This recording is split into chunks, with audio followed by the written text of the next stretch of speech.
Hi, ang pangalan ko ay Raquel at ako ay mula sa Colorado. Ako ay isang Kristiyano buong buhay ko. Gayunpaman, napakaraming sakit sa puso ko dahil naaalala ko na nagdarasal at nag-aayuno ako. Nagsasaliksik at pumupunta sa mga simbahan at ministeryo ng napakatagal na panahon pero wala naman nagbabago. Naalala ko nagbabasa ako ng Biblia, ang Lumang Tipan, ang Bagong Tipan.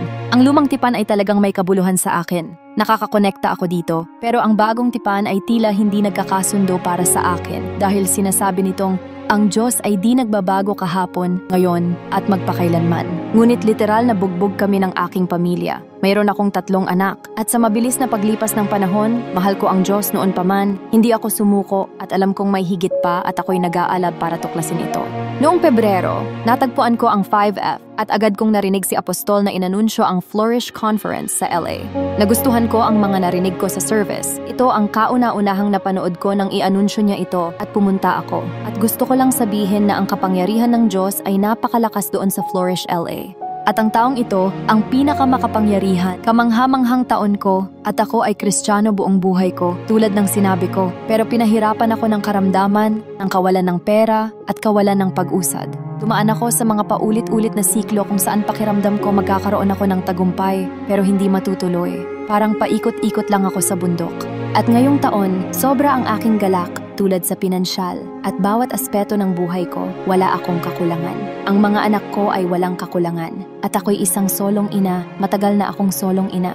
Kaya gusto ko lang sabihin sa sino mang bugbog, pinahihirapan sa pag-iisip, sa emosyon, pinagdaanan ko yan, naranasan ko na yan. Nagdusa ako mula sa depression, pagkabalisa, pero lahat ng iyon ay wala na. Ako rin ay isang runner kaya nagkaroon ako ng mga problema sa aking tuhod, sa aking paa. Pero lahat din ng iyon ay nawala na. Pero ang pinakamahalaga ay nandito ang Diyos. Ang Diyos ay napakamakapangyarihan. Siya ay kumikilos tulad sa Acts Church at hindi ito maikakaila. Hindi ito isang palabas tulad ng aking sariling buhay at ng aking mga anak. Ako talaga ang nakatanim dito, pero ang mga anak ko ay tumanggap sa pamamagitan ko.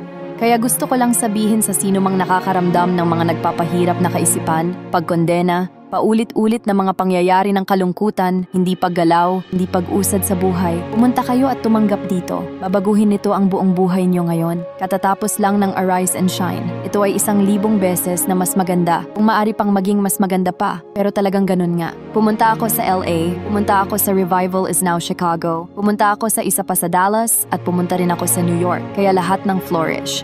Bakit ako pumupunta? Kasi tumatanggap ako. Patuloy akong tumatanggap sa bawat pagkakataon. Sineseryoso ko at ginagawa ang lahat ng mga aral at sa loob ng 1 taon. Dahil 1 taon na ngayon mula nang itanim ko ang sarili noong Mayo 1, nagbibigay ako ng pinansyal at inaalay ko ang sarili ko sa pagiging mabuting disipulo. At ito'y kayang palang makamit at hindi rin ito matagal basta't seryosohin mo ang lahat sa iyong puso at napakasimple lang nito kung maging tulad ng isang bata. Kaya ang revival ay ngayon na at narito na para sa lahat.